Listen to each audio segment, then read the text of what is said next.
Hello students, इस video में जीव विज्ञान के महत्वपूर्ण 500 प्रश्नों का हम लोग देखेंगे जो लुसेंट्स की किताब से लिया गया है। लुसेंट्स में जो साइंस का सेक्शन है, उस साइंस के सेक्शन से जीव विज्ञान, भौतिक विज्ञान और रसायन विज्ञान, इन तीनों सब्जेक्ट से मैं 500 क्वेश्चन लेकर आपके सामने आ रहा हूँ। ये पहला वीडियो है जिसमें जीव विज्ञान के 500 महत्वपूर्ण क्वेश्चन को हम लोग देखेंगे। अगर आप खुद से पढ़ते हैं लुसेंट्स के किताब से तो आप जल्दी बोर हो जाते हैं, लेकिन अगर कोई सामने वाला पढ़ाता है तो आप बोर नहीं होंगे, आसानी से आप पढ़ लेंगे। तो जो जीव विज्ञान का सेक्शन है, जितने भी टॉपिक हैं लुसेंट्स के किताब में, उन सारे टॉपिक्स में मैं क्वेश्चंस बनाकर आपके सामने लेकर आया हूं। तो आप बहुत ध्यानपूर्वक देखिएगा। वीडियो थोड़ा लंबा हो गया, 1 घंटे से ज़्यादा का हो सकता है। आप चाहें तो धैर्यपूर्वक एक बार में पूरा वीडियो देख सकते हैं, और नहीं तो 2 से 3 बार करके आप देख सकते हैं। जो लोग नए हैं, हमारे चैनल को जरूर सब्सक्राइब कर लीजिए। मैं डेली, वीकली और मंथली करंट अफेयर आप लोगों को प्रोवाइड कराता रहता हूँ इस चैनल पे। अब चलिए देखते हैं, स्टार्ट करते हैं। अंततः सतर्क प्रयासों के बावजूद प्रश्नों में कुछ कमियों तथा त्रुटियों की रहने की संभावना हो सकती है, अतः आप सभी पाठकों का सुझाव सादर आमंत्रित है। यह सुझाव इंस्टाग्राम आप इस पर लिख सकते हैं, ठीक है। यानी क्वेश्चन जो भी मैं लेकर आया हूँ आपके सामने, अगर किसी क्वेश्चन में आपको डाउट है या फिर कोई प्रश्न गलत हो सकता है, तो आप प्लीज़ मुझे इंस्टाग्राम पे उस क्वेश्चन को मैसेज करके पूछ सकते हैं या बता सकते हैं। इंस्टाग्राम का एप्लीकेशन डाउनलोड करने के बाद ओनली जीके ट्यूटर आपको सर्च करना है, वहाँ पे हमारा चैनल आ जाएगा। अब चलिए स्टार्ट करते हैं। पहला क्वेश्चन है, जीव विज्ञान शब्द का प्रयोग सर्वप्रथम लैमार्क और ट्रेविरेनस ने कब किया था? 1801 ईस्वी में किया था। इन दोनों का नाम याद रखिए, लैमार्क और ट्रेविरेनस ने। दूसरा क्वेश्चन है, जीव विज्ञान में मधुमक्खी पालन के अध्ययन को क्या कहते हैं? मधुमक्खी के पालन के अध्ययन को एपीकल्चर बोलते हैं। कवक को अध्ययन को क्या कहते हैं? कवक के अध्ययन को माइकोलॉजी बोलते हैं। कवक को फंगस बोलते हैं। कीटों के अध्ययन को क्या कहते हैं? इंजेक्ट्स एंटोमोलॉजी बोलते हैं। पक्षियों का अध्ययन क्या कहलाता है? पक्षियों का अध्ययन कहलाता है ऑर्निथोलॉजी। फलों के अध्ययन को क्या कहते हैं? फलों के अध्ययन को पोमोलॉजी कहा जाता है। शैवालों के अध्ययन को क्या कहा जाता है? फाइकोलॉजी। रेशम कीट पालन का अध्ययन क्या कहलाता है? सेरीकल्चर। फूलों का अध्ययन क्या कहलाता है? एंथोलॉजी कहलाता है। मछलियों का अध्ययन क्या कहलाता है? इक्थियोलॉजी कहलाता है। और मछलियों को पालने का अध्ययन क्या कहलाता है? पीसीकल्चर कहलाता है। तो दोनों में अंतर है, ध्यान रखिए। मछलियों का अध्ययन इक्थियोलॉजी और मछलियों को पालने का अध्ययन पीसीकल्चर। जीव विज्ञान में छिपकलियों के अध्ययन को क्या कहते हैं? सौरोलॉजी। जीव विज्ञान का जनक किसे कहा जाता है? अरस्तु को कहा जाता है। फादर ऑफ बायोलॉजी अरस्तु को कहा जाता है। अरस्तु द्वारा समस्त जीवों को कितने समूहों में विभाजित किया गया था? 2 समूहों में इन्होंने विभाजित किया था, जंतु समूह तथा वनस्पति समूह। सिस्टमा नेचुरे नामक पुस्तक किसने लिखी है? कैरोलस लिनियस ने लिखी है। कैरोलस लिनियस ने जीवधारियों को कितने जगतों में विभाजित किया था? जंतु जगत तथा पादप जगत। यानी कैरोलस लिनियस और अरस्तु, इन्होंने पूरे जीव जगत को 2 भागों में विभाजित किया, जंतु जगत तथा पादप जगत में। अगला क्वेश्चन है, आधुनिक वर्गीकरण का पिता किसे कहा जाता है? कैरोलस लिनियस को कहा जाता है। सर्वप्रथम जीवों के द्विनाम पद्धति को किसने शुरू किया था? कैरोलस लिनियस ने ही शुरू किया था।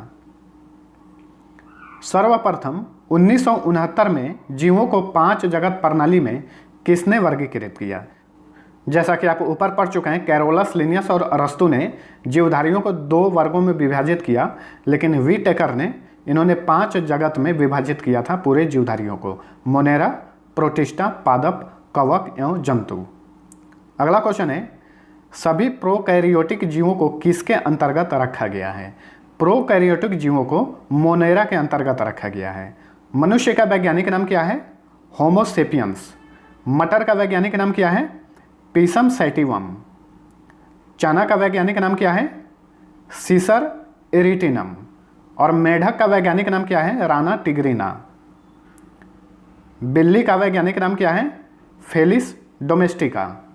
कुत्ता का वैज्ञानिक नाम क्या है? कैनिस फैमिलियरिस। आम का वैज्ञानिक नाम क्या है? आम का वैज्ञानिक नाम है मैंजीफेरा इंडिका। मक्खी का वैज्ञानिक नाम क्या है? मुस्का डोमेस्टिका।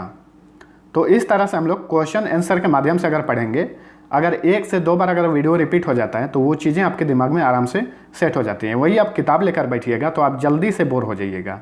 इसलिए इस तरह के वीडियोज़ आपके लिए काफ़ी महत्वपूर्ण होते हैं। वैसे यूट्यूब पे बहुत सारे इस तरह के वीडियो हैं, लेकिन सेपरेट करके मैं वीडियो आप लोगों के सामने लेकर आया हूँ। बायोलॉजी का अलग, फिजिक्स का अलग और केमिस्ट्री का अलग। चलिए 29 नंबर क्वेश्चन है, सरसों का वैज्ञानिक नाम क्या है? Brassica campestris. गेहूं का वैज्ञानिक नाम क्या है? Triticum aestivum. और धान का वैज्ञानिक नाम क्या है? ओरिजा सटिवा। अभी ऊपर हम लोगों ने जितना भी वैज्ञानिक नाम देखा वे सभी द्विनाम पद्धति के उदाहरण हैं। यह भी ध्यान में रखिए। द्विनाम पद्धति किसने दिया था? कैरोलस लिनियस ने। द्विनाम पद्धति में पहला शब्द किसका पहचान बताता है?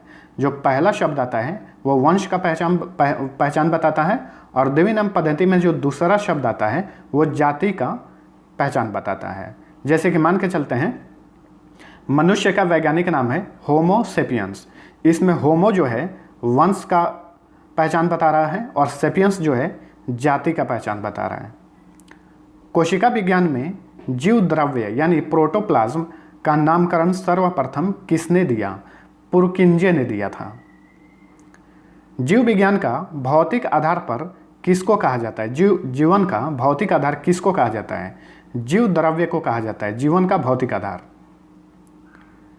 जीव द्रव्य को कितने भागों में बांटा गया है? 2 भागों में बांटा गया है, कोशिका द्रव्य और केंद्रक द्रव्य। जीव द्रव्य में सबसे अधिक कौन सा तत्व पाए जाते हैं? जीव द्रव्य में सबसे अधिक ऑक्सीजन पाया जाता है। जीव द्रव्य में लगभग कितना प्रतिशत भाग जल होता है? 80% भाग जल होता है। जीवन की सबसे छोटी इकाई क्या होती है? कोशिका होती है, यानी सेल। कोशिका के अध्ययन को क्या कहा जाता है? साइटोलॉजी कहा जाता है। और कवक के अध्ययन को माइकोलॉजी कहा जाता है। कोशिका शब्द का प्रयोग सर्वप्रथम किसने किया था? रॉबर्ट हुक ने किया था 1665 ईस्वी में। सबसे छोटी कोशिका किसकी होती है? माइकोप्लाज्म की होती है। ठीक है, माइकोप्लाज्म गैलीसेप्टिकमा की। सबसे बड़ी कोशिका किसकी होती है? शुतुरमुर्ग के अंडे की कोशिका सबसे बड़ी कोशिका होती है। और सबसे लंबी कोशिका किसकी होती है? तंत्रिका तंत्र की। कोशिका सिद्धांत का प्रतिपादन किसने किया था? स्लाइडेन एवं स्वान ने किया था 1838 से 1839 ईस्वी में। कोशिका सिद्धांत के अनुसार प्रत्येक जीव की उत्पत्ति किससे होती है? कोशिका से होती है, यानी सेल से होती है। कोशिका कितने प्रकार की होती है? 2 प्रकार की होती है, प्रोकैरियोटिक कोशिका तथा यूकैरियोटिक कोशिका। अच्छा, किस प्रकार की कोशिका में केंद्रक नहीं होता है? प्रोकैरियोटिक कोशिका जो होता है उसमें केंद्रक नहीं होता है, और यूकैरियोटिक कोशिका जो होता है उसमें केंद्रक होता है। ठीक है। किस प्रकार की कोशिका प्रोटीन एवं कार्बोहाइड्रेट की बनी होती है? प्रोकैरियोटिक कोशिका जो है प्रोटीन एवं कार्बोहाइड्रेट की बनी होती है। और किस प्रकार की कोशिका सेल्यूलोज की बनी होती है? यूकैरियोटिक कोशिका। किस प्रकार की कोशिका में माइटोकॉन्ड्रिया अनुपस्थित रहता है, यानी नहीं रहता है? प्रोकैरियोटिक कोशिका में माइटोकॉन्ड्रिया नहीं रहता है। और किस प्रकार की कोशिका में माइटोकॉन्ड्रिया उपस्थित रहता है? यूकैरियोटिक कोशिका में। अब बात करें किस प्रकार की कोशिका में लाइसोसोम अनुपस्थित रहता है, यानी लाइसोसोम नहीं रहता है? प्रोकैरियोटिक कोशिका में नहीं रहता है। और किस प्रकार की कोशिका में लाइसोसोम उपस्थित रहता है? यूकैरियोटिक कोशिका में। किस प्रकार की कोशिका में डीएनए एकल सूत्र के रूप में मौजूद होते हैं? प्रोकैरियोटिक कोशिका में। और किस प्रकार की कोशिका में डीएनए दोहरे सूत्र के रूप में मौजूद होते हैं? यूकैरियोटिक कोशिका में। तो ये सारे अंतर ध्यान में रखिए, अक्सर पूछे जाते हैं क्वेश्चंस। प्रोकैरियोटिक कोशिका में श्वसन किसके द्वारा होता है? प्लाज्मा झिल्ली के द्वारा होता है प्रोकैरियोटिक कोशिका में। और यूकैरियोटिक कोशिका में जो श्वसन होता है माइटोकॉन्ड्रिया द्वारा होता है। लिंग प्रजनन क्षमता किस प्रकार की कोशिका में नहीं पाया जाता है? प्रोकैरियोटिक कोशिका में लिंग प्रजनन क्षमता नहीं पाया जाता है। और लिंग प्रजनन क्षमता किस प्रकार की कोशिका में पाया जाता है? यूकैरियोटिक कोशिका में। अब बात करते हैं जीवाणु की कोशिका भित्ति यानी सेल वॉल किस चीज़ का बना होता है? पेप्टिडोजिल कण का बना होता है। अगला क्वेश्चन है तारककाय यानी सेंट्रोसोम की खोज किसने की थी जो केवल जंतु कोशिका में पाया जाता है? बोवेरी ने इसकी खोज की थी। तारककाय सेंट्रोसोम जो है केवल जंतुओं में पाया जाता है। पादप कोशिका में सर्वप्रथम राइबोसोम की खोज किसने की थी? रॉबिन्सन एवं ब्राउन ने की थी 1953 ईस्वी में। जंतु कोशिका में सर्वप्रथम राइबोसोम की खोज किसने की थी? जी.ई. पैलाडे ने की थी 1955 ईस्वी में। तो पादप में किसने की थी खोज और जंतु कोशिका में किसने की थी, ये ध्यान रखिए। राइबोसोम किस चीज़ का बना होता है? आरएनए का बना होता है। और आरएनए का पूर्ण रूप क्या है? राइबो न्यूक्लिक एसिड होता है। और डीएनए का पूर्ण रूप क्या होता है? Deoxy ribo nucleic acid. Protein की फैक्ट्री किसे कहा जाता है? राइबोसोम को कहा जाता है प्रोटीन की फैक्ट्री। माइटोकॉन्ड्रिया की खोज सर्वप्रथम किसने की थी? अल्टमैन ने 1886 ईस्वी में। किसने माइटोकॉन्ड्रिया का नामकरण किया था? माइटोकॉन्ड्रिया का नामकरण किया था बेंडा ने। ऊर्जा युक्त कार्बनिक पदार्थों का ऑक्सीकरण कहाँ होता है? माइटोकॉन्ड्रिया में होता है। इसीलिए माइटोकॉन्ड्रिया को ऊर्जा गृह के नाम से भी जाना जाता है। कोशिका का पावर हाउस यानी ऊर्जा गृह किसे कहते हैं? माइटोकॉन्ड्रिया को ही कहते हैं। कोशिका का इंजन किसे कहते हैं? माइटोकॉन्ड्रिया को, क्योंकि यहीं से ऊर्जा प्राप्त होती है। डीएनए कहाँ पाया जाता है? माइटोकॉन्ड्रिया एवं क्लोरोप्लास्ट में पाया जाता है। अगला है गोल्जी की खोज किसने की थी? कैमिलो गोल्जी ने इसकी खोज की थी। इनके नाम के साथ गोल्जी है तो इस तरह से याद रहेगा। अगला है कोशिका के अणुओं का यातायात प्रबंधक किसे कहा जाता है? गोल्जी काय को कहा जाता है। लाइसोसोम की खोज किसने की थी? डी डुए ने इसकी खोज की थी। अगला है बाहरी पदार्थों का भक्षण व पाचन करने के लिए लाइसोसोम में कितने प्रकार के एंजाइम पाए जाते हैं? 24 प्रकार के एंजाइम पाए जाते हैं। कोशिका का आत्मघाती थैली किसे कहा जाता है? लाइसोसोम को कहा जाता है। एग्जाम्स में कई बार पूछा हुआ है माइटोकॉन्ड्रिया और लाइसोसोम के बारे में। एक चीज़ नोट कर लीजिए, स्तनधारियों के लाल रक्त कणिकाओं में लाइसोसोम नहीं पाया जाता है। ठीक है, चलिए अगला है लवक यानी प्लास्टिड किस में पाए जाते हैं? सिर्फ पादप कोशिका में लवक पाया जाता है। लवक कितने प्रकार के होते हैं? 3 प्रकार के, हरित लवक, अवर्णी लवक और वर्णी लवक। इंग्लिश में भी लिख दिया हूँ, आप देख सकते हैं। हरित लवक का रंग कैसा होता है? तो जैसा कि नाम से पता चल रहा है हरित लवक तो हरा। अवर्णी लवक का रंग क्या होता है? रंगहीन होता है, यानी इसमें कोई रंग नहीं होता है। और वर्णी लवक का रंग जो होता है वो रंगीन होता है। इसमें मुख्य रूप से लाल, पीले एवं नारंगी कलर होते हैं। किसके अंदर क्लोरोफिल पाया जाता है? हरित लवक के अंदर क्लोरोफिल पाया जाता है। पौधे किसकी सहायता से प्रकाश संश्लेषण की क्रिया करते हैं? क्लोरोफिल की सहायता से। किसे पादप कोशिका का रसोई कहा जाता है? हरित लवक को कहा जाता है, क्योंकि इसी में पौधे अपना भोजन बनाते हैं। क्लोरोप्लास्ट इसे बोलते हैं हरित लवक को। पत्तियों का रंग पीला किसकी उपस्थिति के कारण होता है? कैरोटीन की उपस्थिति के कारण। पौधे अपने भोजन का संग्रहण कहाँ करते हैं? ये पौधे अपने भोजन का संग्रहण करते हैं जड़ों या भूमिगत तनों में। वर्णी लवक पौधे के किस भाग में पाए जाते हैं? फूल में या फल भित्ति या बीज में। ठीक है, अगला है टमाटर हरा से पीला किसकी उपस्थिति के कारण होता है? हरा से पीला, इसको लाल बोलिए। ठीक है, हरा से लाल लाइकोपिन की उपस्थिति के कारण होता है। गाजर किसकी उपस्थिति के कारण लाल या नारंगी होता है? कैरोटीन की उपस्थिति के कारण। चुकंदर का गाढ़ा लाल रंग किसकी उपस्थिति के कारण होता है? बीटानिन की उपस्थिति के कारण। कोशिका का सबसे प्रमुख अंग कौन सा होता है? केंद्रक होता है, न्यूक्लियस जिसे बोलते हैं। केंद्रक द्रव्य में धागे नुमा पदार्थ के जाल को क्या कहते हैं? क्रोमेटिन इसे बोलते हैं। और क्रोमेटिन किस चीज़ का बना होता है? प्रोटीन तथा डीएनए का बना होता है। मानव में गुणसूत्रों की संख्या पाई जाती है, कितनी पाई जाती है? अगर जोड़ा बोलेंगे तो 23 जोड़ा, लेकिन अगर इस तरह बोलें तो 46 टोटल, क्योंकि 23 जोड़ा 23 दूनी 46। अगला है चिंपांजी में गुणसूत्रों की संख्या पाई जाती है कितना? 24 जोड़ा पाई जाती है, 24 दूने 48। बंदर में गुणसूत्रों की संख्या पाई जाती है 21 जोड़ा यानी 42। वंशागति का वाहक किसे कहा जाता है? गुणसूत्रों को कहा जाता है वंशागति का वाहक। यानी एक वंश से जो भी आदत या कोई भी हैबिट दूसरे वंश में जाता है उसे वंशागति बोलते हैं। तो गुणसूत्रों के माध्यम से ही वो वंशागति होता है। आरएनए का संश्लेषण कहाँ होता है? केंद्रिका में। डीएनए में मौजूद 4 क्षार कौन से होते हैं यानी बेस? कौन कौन से? एडेनिन, गुआनिन, थाइमिन तथा साइटोसिन। अगला है, डीएनए में एडेनिन सदैव किसके साथ जुड़ा रहता है?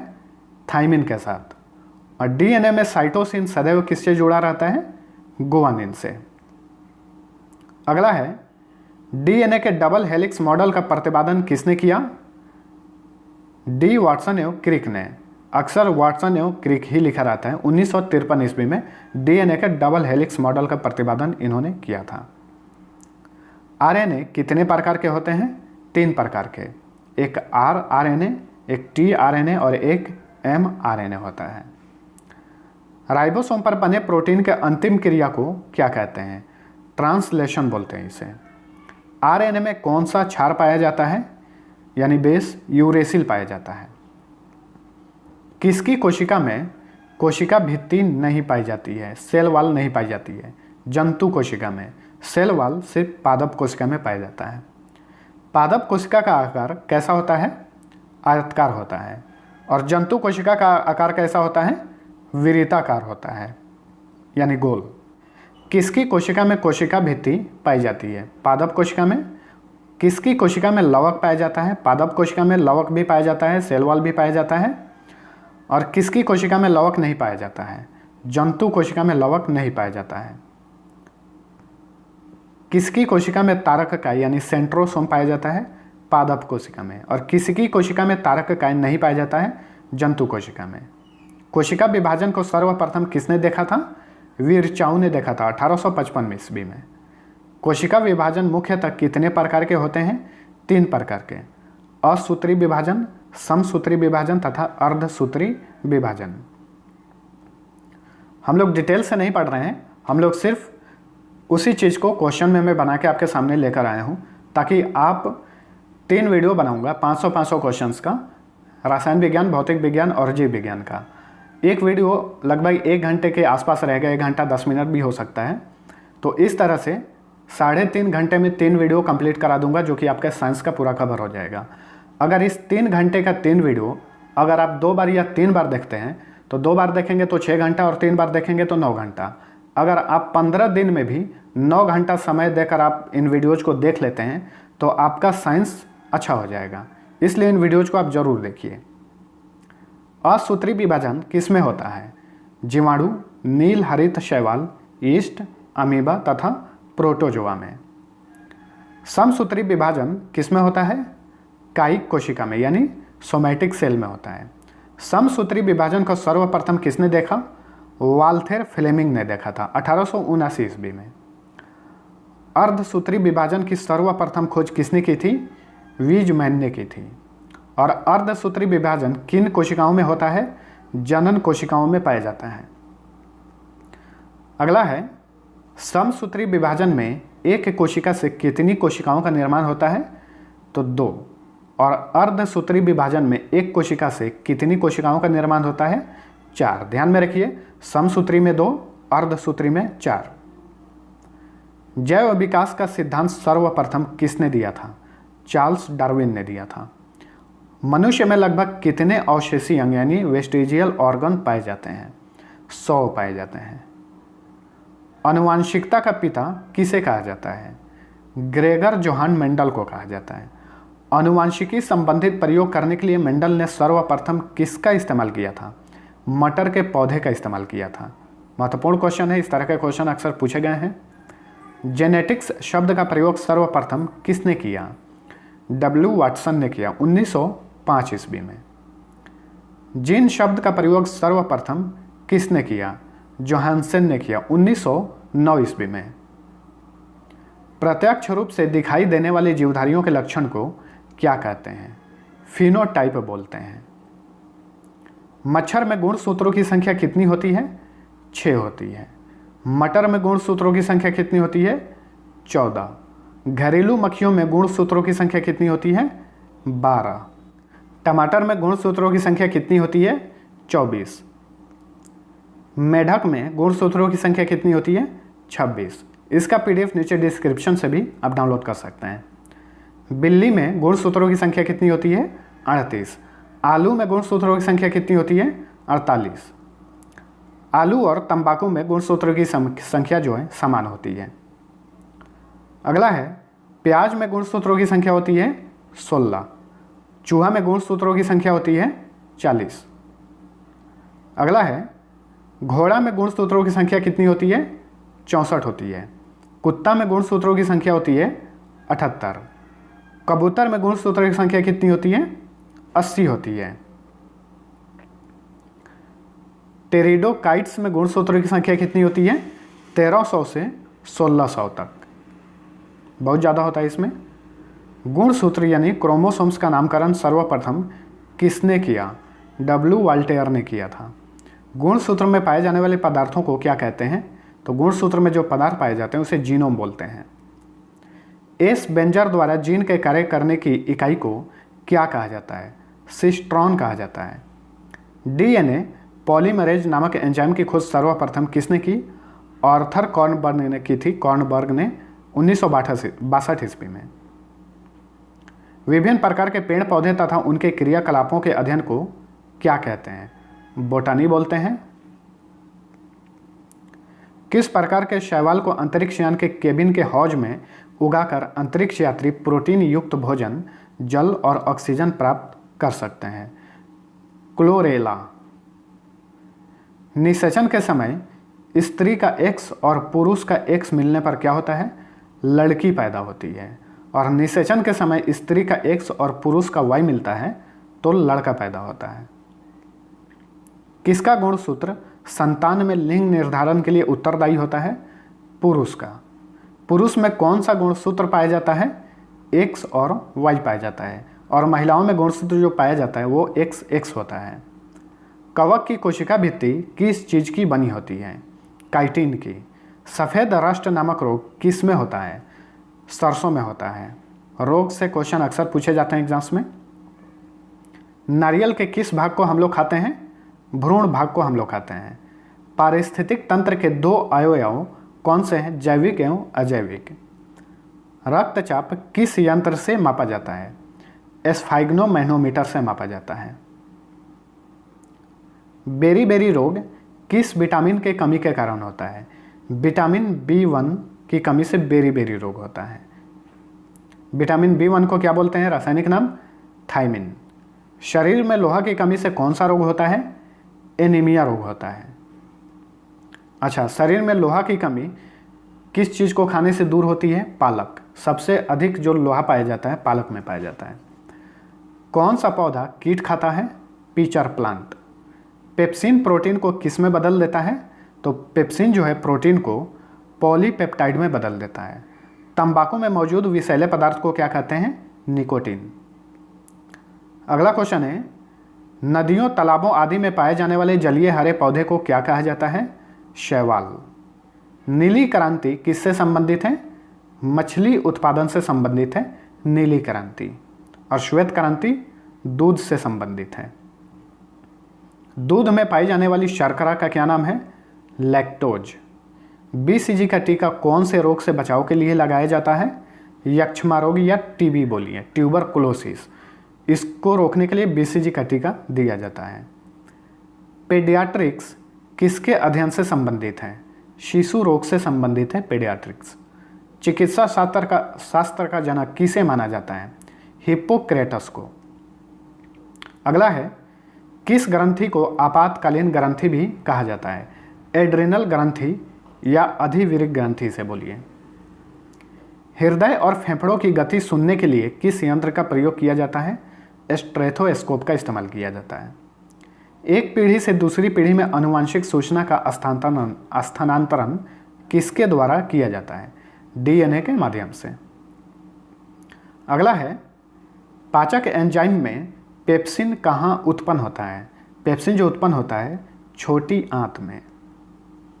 पालक में कौन सा विटामिन पाया जाता है? Vitamin A। सर्वप्रथम कार्बोहाइड्रेट का पाचन कहाँ होता है? मुंह में ही हो जाता है। ठीक है, कई बार एग्जाम्स में पूछा हुआ ये क्वेश्चन।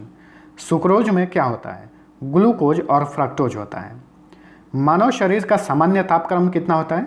फ़ारेनहाइट में बात करें तो 98.6 डिग्री और सेल्सियस में बात करें तो 37 सेल्सियस या सेंटीग्रेड बोलिए। ऑपरेशन फ्लड का संबंध किससे है? दूध उत्पादन से है। प्याज का कौन सा भाग खाया जाता है?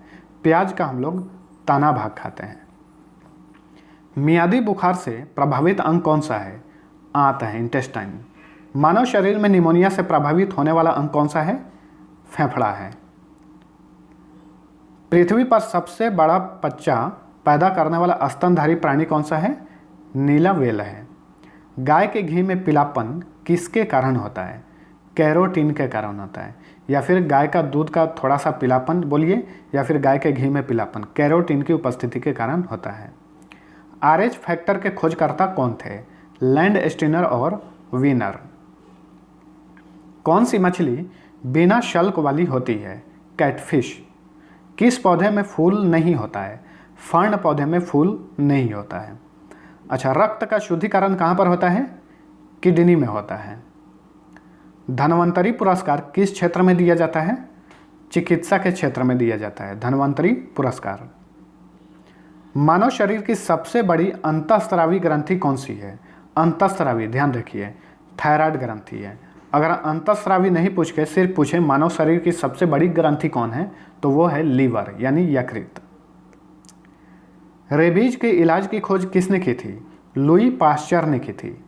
और मानव शरीर की सबसे बड़ी ग्रंथि कौन सी? अभी बताया, लीवर। भारत में हरित क्रांति के जनक कौन थे? MS स्वामीनाथन थे। अगला है, ईस्ट और मशरूम क्या हैं? फफूंद हैं ये। किस विटामिन को अपना सक्रियता के लिए कोबाल्ट की आवश्यकता होती है? विटामिन B12 को। अगला है, वृक्षों के तनों में रहने वाले प्राणियों को क्या कहा जाता है? वृक्षवासी कहा जाता है।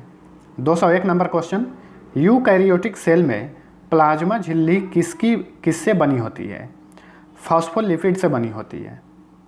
सिरके का रासायनिक नाम क्या है? सिरके का रासायनिक नाम है एसिटिक एसिड, थोड़ा सा अम्लीय होता है। दाद की बीमारी किस प्रकार की होती है? यह एक फंगल बीमारी है। डार्विन फिंचिज का प्रयोग किस समूह के लिए किया जाता है? पक्षियों के लिए किया जाता है। जन्म के बाद मानव के किस ऊतक में कोई कोशिका विभाजन नहीं होता है? जो जनन ऊतक होता है उसमें कोई विभाजन नहीं होता है। अगला है, मानव रुधिर में कोलेस्ट्रॉल का सामान्य स्तर कितना होता है? 120 से 140 mg होता है प्रतिशत। यही कोलेस्ट्रॉल की मात्रा अगर शरीर में बढ़ जाती है तो उस व्यक्ति को हार्ट अटैक आने का चांस भी बढ़ जाता है। कौन सा नियततापी प्राणी है? व्हेल और शार्क जो हैं नियततापी प्राणी है, क्योंकि समुद्र के गहरे से गहरे जगह पे ये लोग पहुंच जाते हैं। कौन सी धातु इटाई रोग पैदा करती है? कैडमियम धातु। आहार श्रृंखला में पादपों द्वारा प्रयुक्त सौर ऊर्जा होता है, केवल 0.1% ही ये लोग इस्तेमाल कर पाते हैं। पेनिसिलिन की खोज किसने की थी? अलेक्जेंडर फ्लेमिंग ने।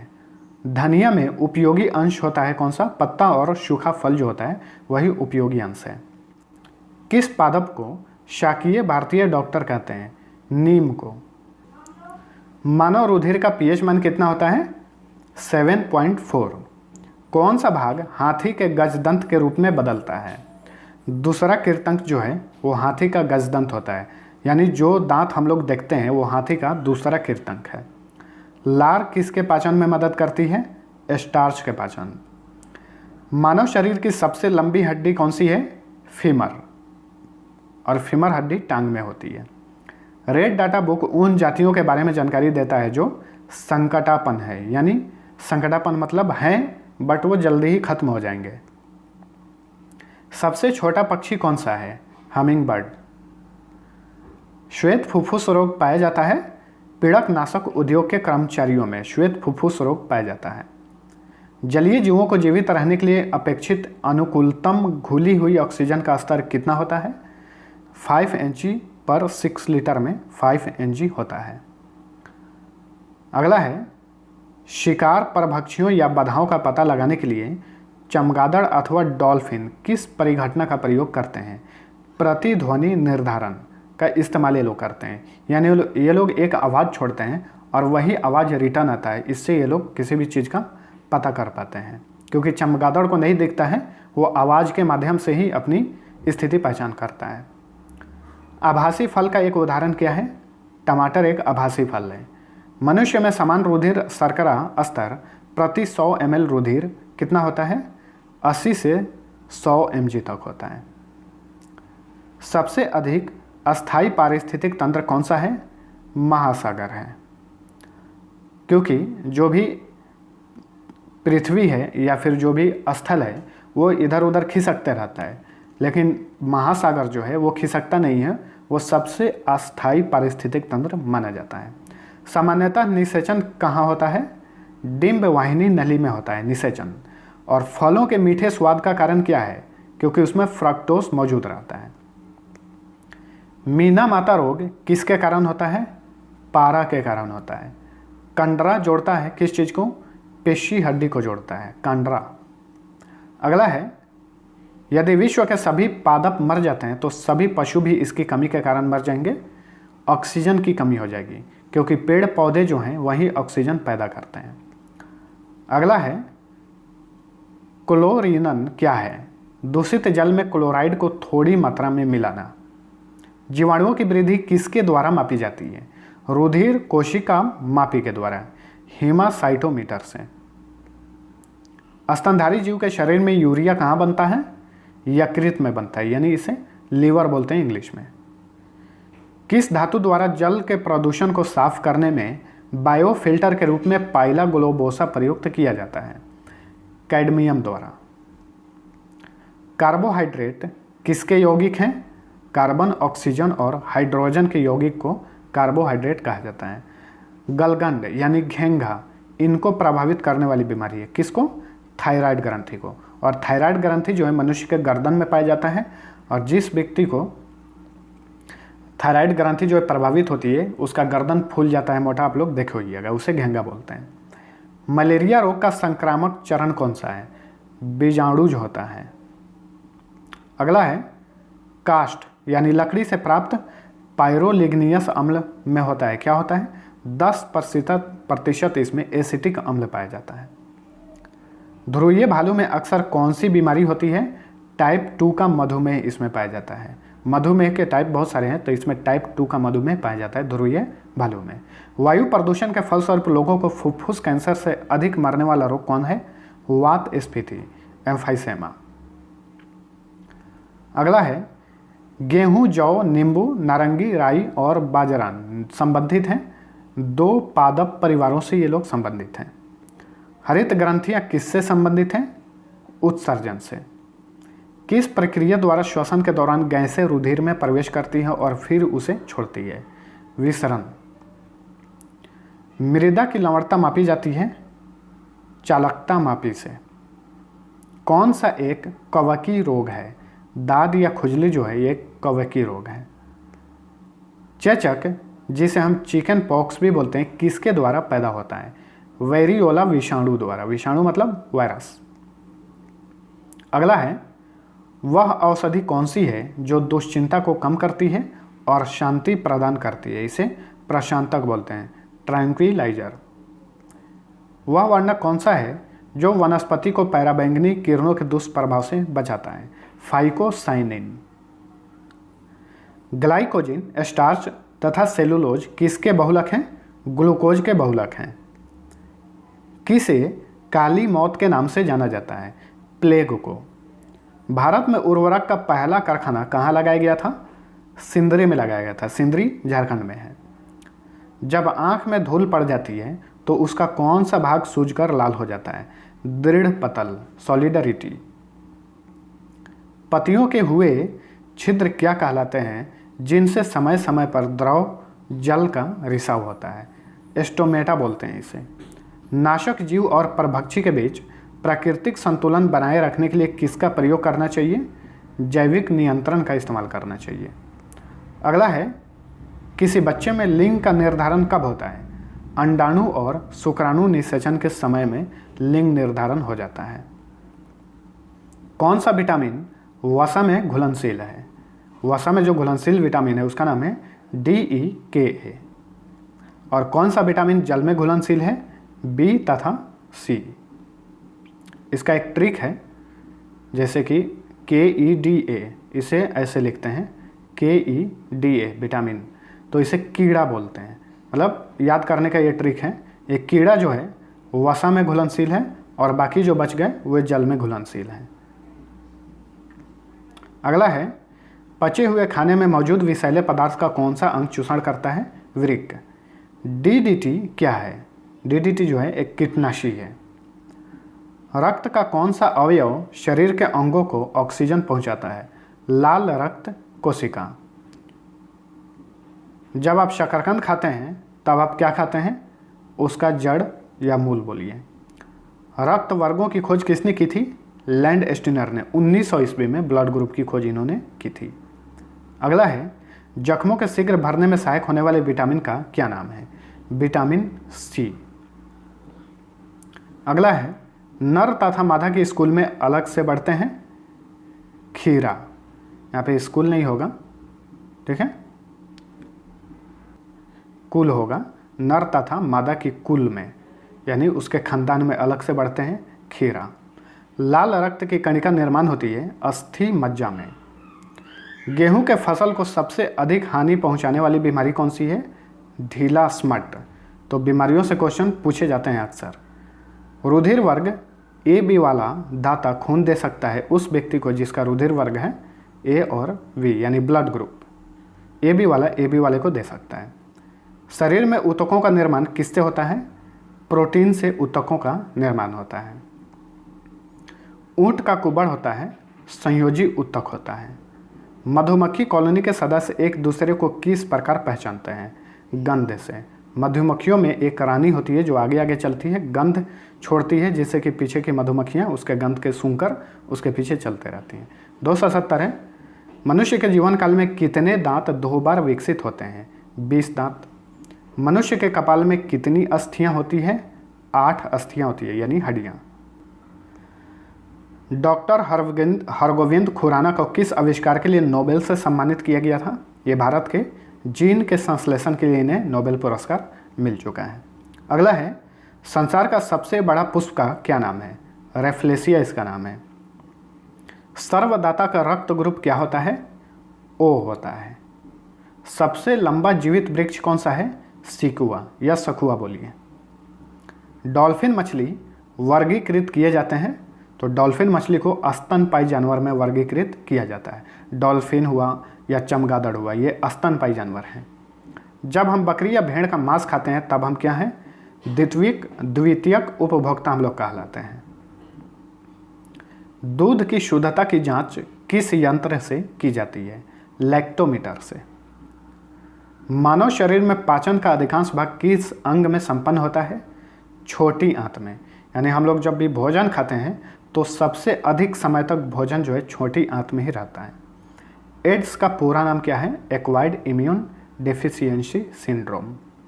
मच्छर भगाने वाली दवाओं में सक्रिय रसायन कौन सा है? एथिलीन पाया जाता है। सिर की कुल हड्डियों की संख्या कितनी है? 29। प्रयोगशाला में सर्वप्रथम DNA का संश्लेषण किसने किया था? डॉक्टर हरगोविंद खुराना ने। मनुष्य के शरीर में खून की शुद्धिकरण की प्रक्रिया को क्या कहते हैं? डायलिसिस। अगला क्वेश्चन है, मनुष्य के शरीर में कुल हड्डियों की संख्या कितनी होती है? 206। मरास्मस नामक बीमारी किसके कमी के कारण होता है? प्रोटीन की कमी के कारण होता है मरास्मस नामक बीमारी, और ये अक्सर बच्चों में ये रोग होता है। अगला है, पौधे में प्रकाश संश्लेषण के दौरान कौन सी गैस निकलती है? ऑक्सीजन निकलती है, क्योंकि पौधे ऑक्सीजन छोड़ते हैं और कार्बन डाइऑक्साइड गैस लेते हैं। लेकिन रात में मामला कुछ और होता है। रात में पौधे कार्बन डाइऑक्साइड छोड़ते हैं और ऑक्सीजन लेते हैं। DDT का पूरा रूप क्या है?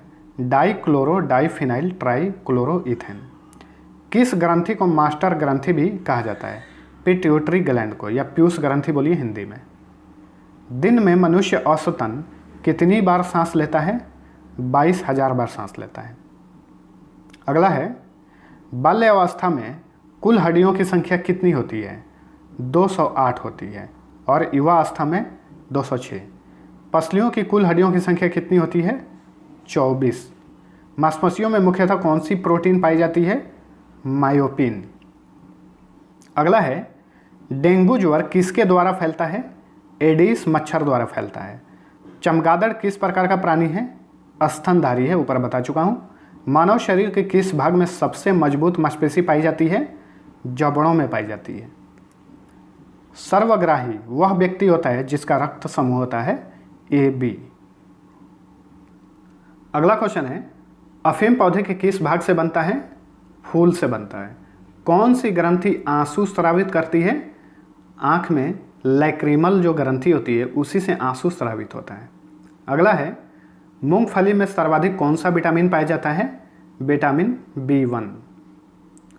अगला क्वेश्चन है, कौन सा तत्व हृदय रोगों का प्रमुख कारण है?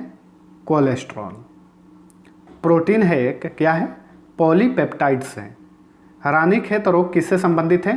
मुर्गी से संबंधित है, क्योंकि रानीखेत रोग जो है मुर्गियों में होता है। अगला है, किडनी रोगी को किस पर रखा जाता है? डायलिसिस पर रखा जाता है। यानी जिस व्यक्ति का किडनी खराब हो जाता है तो उसका रक्त का जो है शुद्धिकरण नहीं होता है, जिसे उस व्यक्ति को डायलिसिस पर रखा जाता है। मानव शरीर की सबसे छोटी ग्रंथि कौन सी है? पीयूष ग्रंथि है। श्वेत रक्त कणिकाओं का निर्माण कहाँ होता है? अस्थिमज्जा, लिम्फ नोड तथा प्लीहा में। अगला क्वेश्चन है, ग्लूकोमा मानव शरीर के किस भाग को प्रभावित करता है?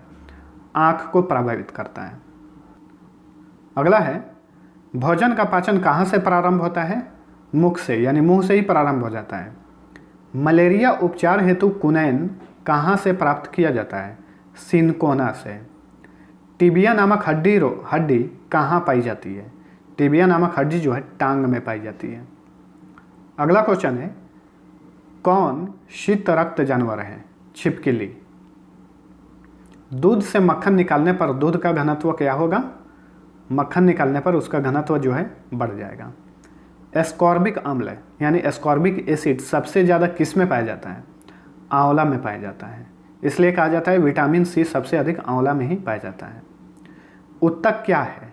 समान कोशिकाओं का समूह होता है उत्तक। घेंगा रोग किसकी कमी के कारण होता है?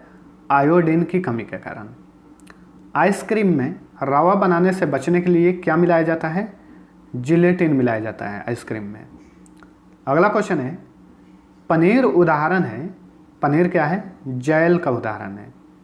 अनएटॉमी विज्ञान की वह शाखा है जिसका संबंध किसकी रचना से है? प्राणी व पौधों की। होम्योपैथी का जनक किसे माना जाता है? हनीमैन को। होम्योपैथी दवा मीठा होता है, तो ध्यान रखिए हनीमैन यानी हनी भी मीठा होता है, तो इस तरह से ट्रिक से याद रहेगा। श्वेत रक्त कण को और किस नाम से जाना जाता है? ल्यूकोसाइट के नाम से जाना जाता है। चेचक बीमारी किसके कारण होती है? विषाणु या वायरस से। एड्स की बीमारी की संभावना का पता लगाने के लिए कौन सा परीक्षण होता है, यानी कौन सा टेस्ट होता है? एलिसा टेस्ट होता है। इसके द्वारा पता लगाया जाता है मनुष्य को एड्स है या नहीं। अगला है, खाद्य पदार्थों का संरक्षण किसके द्वारा होता है? बेंजोइक अम्ल का इस्तेमाल किया जाता है खाद्य पदार्थों का संरक्षण करने के लिए। गलसुआ रोग किसके कारण होता है? विषाणु के कारण। यानी किसी व्यक्ति का गाल सूज जाता है, गाल, तो विषाणु के कारण होता है वैसा। सबसे जटिल कार्बनिक पदार्थ कौन सा है? प्रोटीन है। हरित क्रांति का प्रारंभ कब हुआ था? 1967 से 1968 में, और भारत में हरित क्रांति का जनक MS स्वामीनाथन को कहा जाता है। मानव शरीर में ऊर्जा का स्रोत कौन सा है? कार्बोहाइड्रेट। एनीमिया रोग किस तत्व की कमी के कारण होता है? लोहा की कमी के कारण, ऊपर हम लोग देख चुके हैं। इंसुलिन की कमी के कारण कौन सा रोग होता है? मधुमेह रोग होता है। इंसुलिन कहाँ पर स्रावित होता है? अग्नाशय में, पैनक्रियाज में। वहीं इंसुलिन की कमी हो जाती है तो उस व्यक्ति को मधुमेह हो जाता है, यानी डायबिटीज। पित्त स्रावित होता है यकृत से, यानी लीवर से पित्त स्रावित होता है। अगला है, एक एथलीट को त्वरित ऊर्जा प्राप्त करने के लिए क्या दिया जाता है? कार्बोहाइड्रेट दिया जाता है। मनुष्य के मूत्र में मुख्यतः क्या पाया जाता है? यूरिया पाया जाता है। अगला क्वेश्चन है, किसकी कमी के कारण खून का थक्का नहीं बनता है? विटामिन के की कमी के कारण खून का थक्का नहीं बनता है। पौधों में वृद्धि के लिए उपयुक्त मिट्टी कौन सी है? दोमट मिट्टी है। मलेरिया रोग होता है, प्लाज्मोडियम प्रोटोजोआ से मलेरिया रोग होता है। जीवन रक्षक हार्मोन किस ग्रंथि से निकलता है? एड्रिनल ग्रंथि से। एड्रिनल ग्रंथि को अधिविरिक ग्रंथि भी कहा जाता है। इसे जीवन रक्षक हार्मोन के नाम से भी जाना जाता है। दूध के खराब होने का कारण क्या है? लैक्टोबैसिलस, उसमें नामक एक जीवाणु पाया जाता है। दूध जब भी खराब होता है उसका कारण है लैक्टोबैसिलस नामक जीवाणु। पागल कुत्ते के काटने से कौन सा रोग होता है? हाइड्रोफोबिया रोग होता है, यानी उस व्यक्ति को जल या पानी से डर लगने लगता है। अगला क्वेश्चन है, लाल रुधिर कोशिकाओं का जीवन काल कितने दिन का होता है? 20 से 120 दिन का होता है। 339 नंबर क्वेश्चन, रक्त की अधिकतम मात्रा कहाँ पाई जाती है? हृदय में। अगला है, इंसुलिन हार्मोन रक्त में किसकी मात्रा को नियंत्रित करता है? ग्लूकोज की मात्रा को नियंत्रित करता है इंसुलिन। त्वचा एवं इसकी बीमारियों का अध्ययन क्या कहलाता है? डर्मेटोलॉजी कहा जाता है। प्रोटीन के निर्माण के लिए आधारभूत इकाई होता है अमीनो अम्ल होता है। आलू में कौन सा रोग पाया जाता है? अंगमारी या मस्सा रोग बोलिए।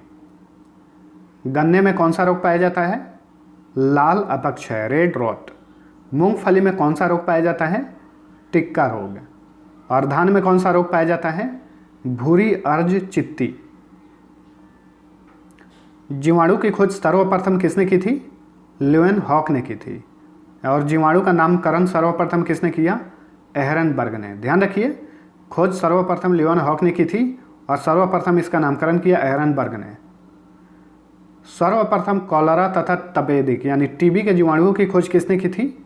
रॉबर्ट कोच ने इनकी जीवाणुओं की खोज की थी।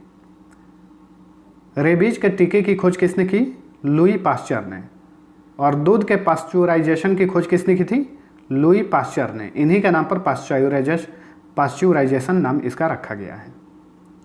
सर्वप्रथम विटामिन की खोज किसने की? फंक ने।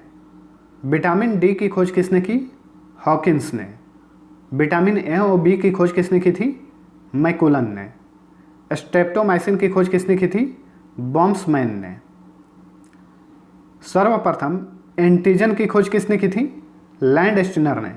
क्लोरोफार्म की खोज किसने की थी? हैरिसन तथा सिम्पसन ने। टेरामाइसिन की खोज किसने की थी? फिनेल ने। डायबिटीज की खोज किसने की थी? बेंटिंग ने। अगला क्वेश्चन है, पोलियो वैक्सीन की खोज किसने की थी? जॉन ई साल्क ने। आरएनए की खोज किसने की थी? राइबोन्यूक्लिक एसिड की खोज जेम्स वाटसन एवं आर्थर ऑर्ग ने। सर्वप्रथम यह किसने बताया कि मलेरिया परजीवी का वाहक एक मच्छर है? रोनाल्ड रॉस ने बताया था।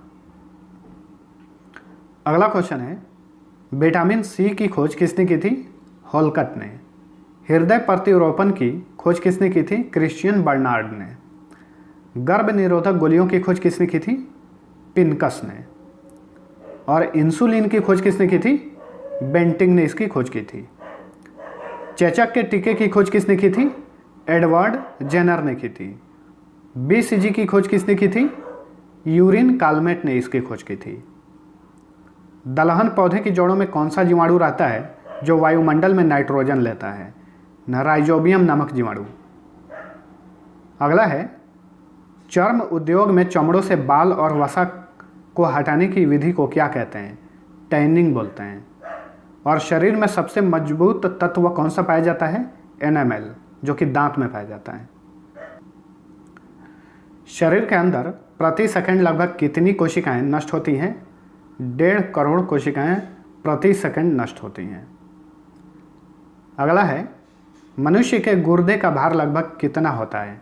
140 ग्राम का होता है लगभग किडनी। मनुष्य के हृदय की रक्त पंप करने की क्षमता कितना लगभग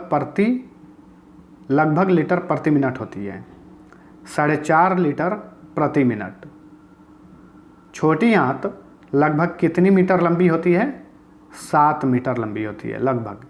पूरे शरीर में एक बार रक्त परिभ्रमण में लगभग कितना समय लगता है? 23 सेकंड का समय लगता है, यानी एक ही रक्त ऊपर से नीचे तक शरीर में परिभ्रमण कर लेता है, उसमें 23 सेकंड लगता है। विश्व का सबसे बड़ा समुद्री पक्षी कौन सा है? एल्बाट्रॉस इसका नाम है। मनुष्य के शरीर में लगभग कितने बाल होते हैं? 50 लाख बाल होते हैं। शरीर का सामान्य तापमान अगर 95 डिग्री फ़ारेनहाइट से गिर जाए तो ऐसी स्थिति को क्या कहते हैं? हाइपोथर्मिया बोलते हैं। सबसे छोटा स्तनी जानवर कौन सा है? छछूंदर है। मानव शरीर की सबसे व्यस्त अंग कौन सा है? वो है हृदय। पैदा होने से लेकर मृत्यु तक ये काम करते रहता है। पृथ्वी पर सबसे बड़ा और भारी स्तनी जानवर कौन सा है? नीला व्हेल है। और सबसे तेज उड़ने वाला पक्षी कौन सा है? कटिपुंज पक्षी। कीमोथेरेपी किसके उपचार के लिए दी जाती है? कैंसर के उपचार के लिए। अगला है हेपेटाइटिस या पीलिया द्वारा प्रभावित अंग कौन सा है? लीवर यानी यकृत। रेबीज बीमारी का वायरस का क्या नाम है? रैबिडो वायरस। वेस्टर्न ब्लड टेस्ट किस बीमारी का पता लगाने के लिए किया जाता है? एड्स का पता लगाने के लिए। एक एलिसा टेस्ट भी होता है। अगला है एथलीट फुट नामक रोग किस कवक द्वारा होता है? टीनिया पेडिस द्वारा। गंजापन किस कवक के द्वारा होने वाला रोग है? Tinea capitis. अगला है दमा किस कवक के द्वारा होने वाला रोग है? एस्परजिलस फ्यूमिगेट्स। तो इतना चीज़ ध्यान में रखिए, जो गंजापन है या दमा है ये सारे के सारे कवक द्वारा होने वाले रोग हैं, ये भी नोट करिए। अगला है ट्रेकोमा रोग द्वारा प्रभावित अंग कौन सा है? आँख है। पोलियो, छोटी माता, डेंगू ज्वर तथा इन्फ्लुएंजा किसके द्वारा होता है? विषाणु द्वारा या वायरस द्वारा। हैजा, क्षय रोग, टाइफाइड, निमोनिया, प्लेग तथा टिटनेस किसके द्वारा होता है? जीवाणु द्वारा यानी बैक्टीरिया द्वारा। हैजा रोग द्वारा प्रभावित अंग कौन सा है? आंत प्रभावित होता है हैजा रोग से। टाइफाइड रोग द्वारा प्रभावित अंग कौन सा है? हैजा और टाइफाइड, ये दोनों से आंत ही प्रभावित होता है। हैजा रोग किस जीवाणु द्वारा होता है, यानी किस बैक्टीरिया द्वारा? Vibrio cholerae. निमोनिया द्वारा प्रभावित अंग कौन सा है? फेफड़ा। टिटनेस द्वारा प्रभावित अंग कौन सा है? तंत्रिका तंत्र। अगला क्वेश्चन है मलेरिया किस परजीवी द्वारा होने वाला रोग है? प्लाज्मोडियम इसका नाम है। प्लाज्मोडियम परजीवी का वाहक कौन होता है? मादा एनाफ्लीज मच्छर। अगला है मसूड़ों में पायरिया किस परजीवी द्वारा होता है? Anti amoeba gingivalis. अगला है पेचिस तथा काला जार किसके द्वारा होता है? परजीवी द्वारा होता है। राष्ट्रीय पोषण तथा अनुसंधान संस्थान कहाँ पर स्थित है? हैदराबाद में स्थित है। केंद्रीय औषधि शोध संस्थान कहाँ पर है? लखनऊ में है। सर्वप्रथम मलेरिया परजीवी प्लाज्मोडियम की खोज किसने की? लेवरन ने की थी 1880 ईस्वी में। अगला है बच्चों को डिप्थीरिया, काली खांसी और टिटेनस रोग प्रतिरक्षीकरण के लिए क्या दिया जाता है? डीपीटी टीका दिया जाता है। अगला है विटामिन ए की कमी से कौन सा रोग होता है? विटामिन ए की कमी से रतौंधी रोग होता है और विटामिन ए का रासायनिक नाम है रेटिनॉल। अगला क्वेश्चन है विटामिन B1 की कमी से कौन सा रोग होता है? बेरी और विटामिन B1 का रासायनिक नाम है थायमिन। अगला है विटामिन सी की कमी से कौन सा रोग होता है? स्कर्वी रोग होता है, ठीक है, और विटामिन सी का रासायनिक नाम है एस्कॉर्बिक एसिड। अगला है विटामिन डी की कमी से कौन सा रोग होता है? रिकेट्स होता है, जो कि बच्चों में ही होता है अक्सर, और विटामिन डी का रासायनिक नाम क्या है? कैल्शिफेरॉल। विटामिन ई की कमी से कौन सा रोग होता है? बांझपन होता है और इसका रासायनिक नाम क्या है? टोकोफेरॉल। चलिए अब आगे बात करते हैं किस विटामिन की कमी से रक्त का थक्का नहीं बनता है। विटामिन के ऊपर हम लोग देख चुके हैं। विटामिन सी का रासायनिक नाम क्या है? पूरा देख लीजिए, एस्कॉर्बिक एसिड। विटामिन ए का रासायनिक नाम रेटिनॉल। विटामिन B1 का रासायनिक नाम थायमिन। विटामिन डी का रासायनिक नाम होता है कैल्सीफेरॉल। विटामिन ई का रासायनिक नाम होता है टोकोफेरॉल और विटामिन के का नाम होता है रासायनिक नाम फिलोक्विनोन। अगला है विटामिन B6 का क्या नाम होता है रासायनिक नाम? पायरिडॉक्सिन, 6 डॉक्सिन। इस तरह से ये ट्रिक है याद करने का। B12 का रासायनिक नाम क्या है? साइनोकोबालामिन। अब बात करते हैं किस विटामिन में कोबाल्ट पाया जाता है? विटामिन B12 में कोबाल्ट पाया जाता है। सूर्य के प्रकाश से कौन सा विटामिन मिलता है? विटामिन D, इसका नाम है कैल्सीफेरॉल। अगला क्वेश्चन है बच्चों में प्रोटीन की कमी से कौन सा रोग होता है? मरास्मस एवं क्वाशियोरकर। 1 ग्राम ग्लूकोज के पूर्व ऑक्सीकरण से कितना किलो कैलोरी ऊर्जा प्राप्त होती है? 4.2 किलो कैलोरी ऊर्जा प्राप्त होती है। अगला है ग्लूकोज और फ्रुक्टोज मिलकर क्या बनाते हैं? ये दोनों मिलकर सुक्रोज बनाते हैं। ग्लूकोज और ग्लूकोज मिलकर क्या बनाते हैं? माल्टोज बनाते हैं। मानव शरीर का कितना प्रतिशत भाग लगभग प्रोटीन से बना होता है? 15% भाग। अगला क्वेश्चन है प्रोटीन शब्द का प्रयोग सर्वप्रथम किसने किया था? जे बर्जेलियस ने किया था। कौन सा हार्मोन शरीर के हड्डियों की वृद्धि को नियंत्रित करता है? STH hormone. ध्यान रखिए क्वेश्चन में पूछा वही है। STH हार्मोन किस ग्रंथि से निकलता है? पीयूष ग्रंथि या पिट्यूटरी ग्लैंड से। जब रुधिर में कैल्शियम की मात्रा बढ़ जाती है तब कौन सा हार्मोन मुक्त होता है? कैल्सीटोनिन मुक्त होता है। अगला क्वेश्चन है किस हार्मोन के स्रावित होने से रुधिर में कैल्शियम की मात्रा में कमी हो जाती है? पैराथायरॉयड हार्मोन में कमी हो जाती है। अगला है उत्तेजना यानी क्रोध, भय और खतरे के समय कौन सा हार्मोन अधिक मात्रा में उत्सर्जित होता है? Adrenaline hormone. लड़ो या उड़ो, फाइट एंड फ्लाइट हार्मोन किस ग्रंथि से निकलता है? अधिविरिक ग्रंथि से यानी एड्रिनल ग्लैंड से। अगला है कान में हड्डियों की संख्या कितनी होती है? 6 होती है। स्टेप्स नामक हड्डी कहाँ पाया जाता है? कान में ही पाया जाता है। फीमर नामक हड्डी शरीर में कहाँ पाया जाता है? जांघ में। मनुष्य के मस्तिष्क का वजन लगभग कितना होता है? 1400 ग्राम का होता है। अगला क्वेश्चन है बुद्धिमत्ता, स्मृति, इच्छा शक्ति, ज्ञानवाणी एवं चिंता मस्तिष्क के किस भाग में उत्पन्न होता है? सेरिब्रम में। अगला है दर्द, ठंडा तथा गर्म को पहचानने का कार्य मस्तिष्क में कौन करता है? थैलमस। भूख, प्यास, प्यार, घृणा, गुस्सा तथा खुशी आदि को पहचानने का कार्य मस्तिष्क में कौन करता है? हाइपोथैलेमस। ये थैलमस और ये हाइपोथैलेमस।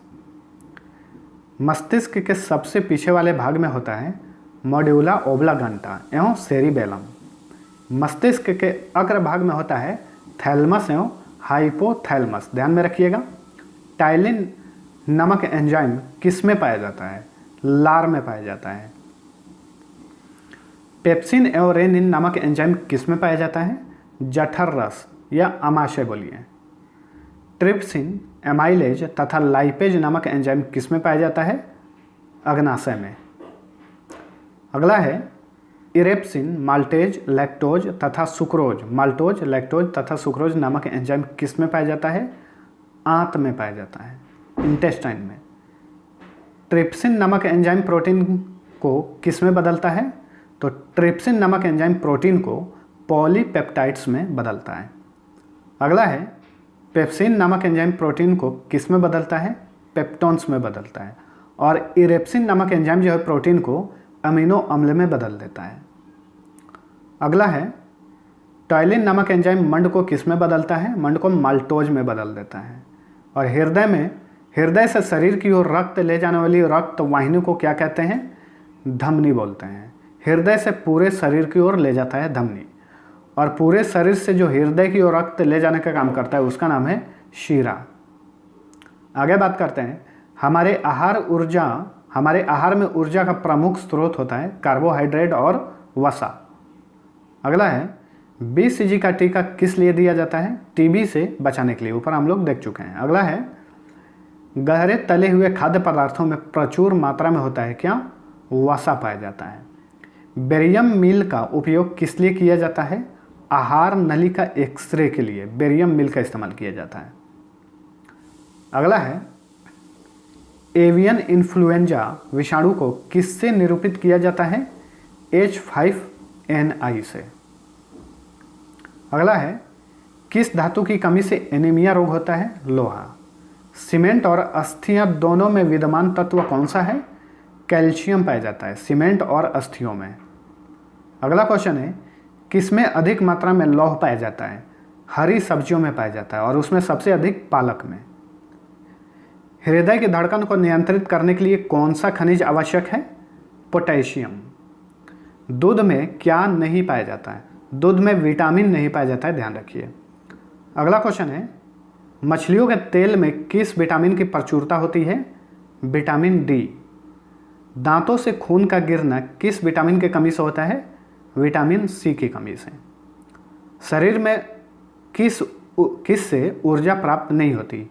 विटामिन से ऊर्जा प्राप्त नहीं होती है, ठीक है। अगला है, शरीर के ऊष्मा को बर्बाद होने से कौन रोकता है? त्वचा के नीचे मौजूद वसा। प्रोटीन का सर्वप्रमुख स्रोत कौन सा है? सोयाबीन। प्रोटीन बनाने के लिए कितने अमीनो अम्ल आवश्यक हैं? 20। कौन सबसे अधिक ऊर्जा प्रदान करता है? कार्बोहाइड्रेट। शहद में मुख्य रूप से क्या पाया जाता है? कार्बोहाइड्रेट ही पाया जाता है।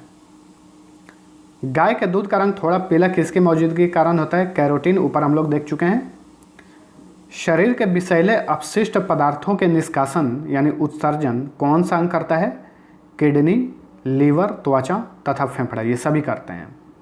शरीर के किस अंग से पित्त स्रावित होता है? यकृत यानी लीवर से। इंसुलिन शरीर के किस अंग के बीटा कोशिका द्वारा स्रावित होता है? अग्नाशय। अग्नाशय में जो बीटा कोशिका होता है उससे इंसुलिन स्रावित होता है। अगला है, जीभ के अग्रभाग से किस स्वाद का पता चलता है? मीठा। और जीभ के पार्श्व यानी पीछे भाग से किस स्वाद का पता चलता है? कड़वा। आगे मीठा और पीछे कड़वा। ब्लड ग्रुप की खोज लैंड स्टीनर ने कब किया था? 1900 ईस्वी में। मनुष्य के रक्तों के भिन्नता का मुख्य कारण क्या है? लाल रक्त में ग्लाइकोप्रोटीन या एंटीजन का होना रक्त समूहों को अलग करता है। डेंगू ज्वर के कारण मानव शरीर में किस चीज़ की कमी हो जाती है? प्लेटलेट्स की कमी हो जाती है। जो रक्त में प्लेटलेट्स होता है उसकी कमी हो जाती है। अगला है, ब्लड प्लेटलेट्स का जीवन काल कितने दिन का होता है? 3 से 5 दिन का होता है, 3 से 5 दिन का। और श्वेत रक्त कणिका का जीवन काल कितने दिन का होता है? 2 से 4 दिन का।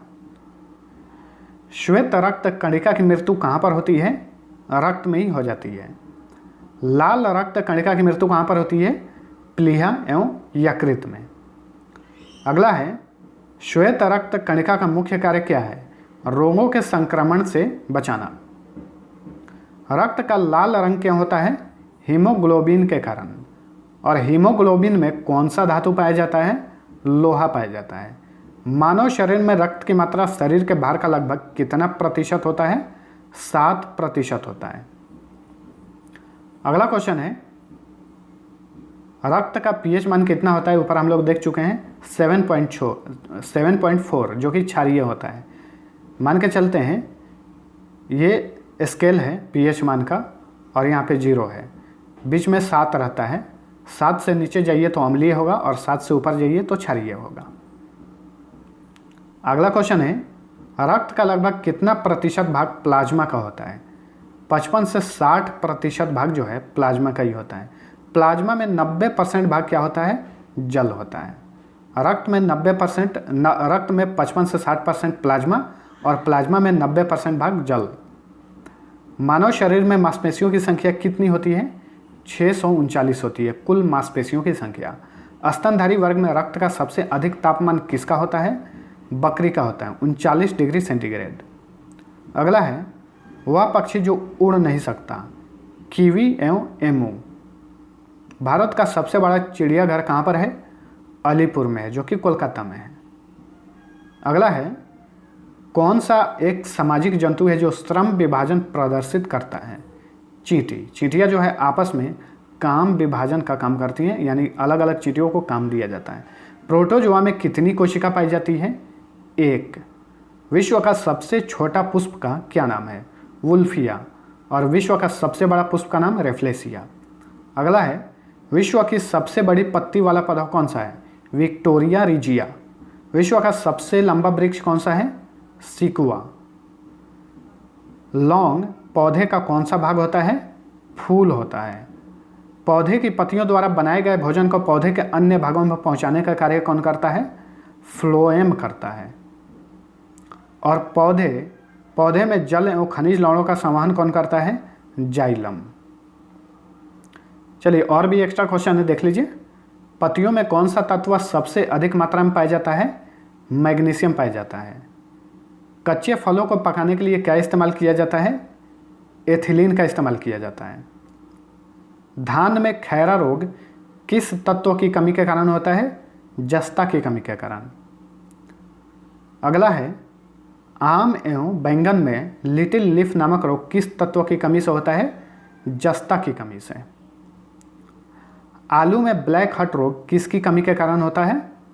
ऑक्सीजन की कमी के कारण। लास्ट क्वेश्चन है, मटर में मार्श रोग किस तत्व की कमी से होता है? मैंगनी तत्व की कमी से होता है। ठीक है, तो ये था हमारा 500 जीव विज्ञान का प्रश्न। अगर आप सपोर्ट करते हैं, कमेंट करते हैं, लाइक करते हैं, अगर आप चाहते हैं आगे भी भौतिक और रसायन विज्ञान का वीडियो इस तरह बनाऊं, तो आप नीचे कमेंट में ज़रूर लिखिएगा। डेली, वीकली और मंथली करंट अफेयर देखने के लिए हमारे चैनल को जरूर सब्सक्राइब करिए। आप डेली PDF हमारे टेलीग्राम से भी डाउनलोड कर सकते हैं।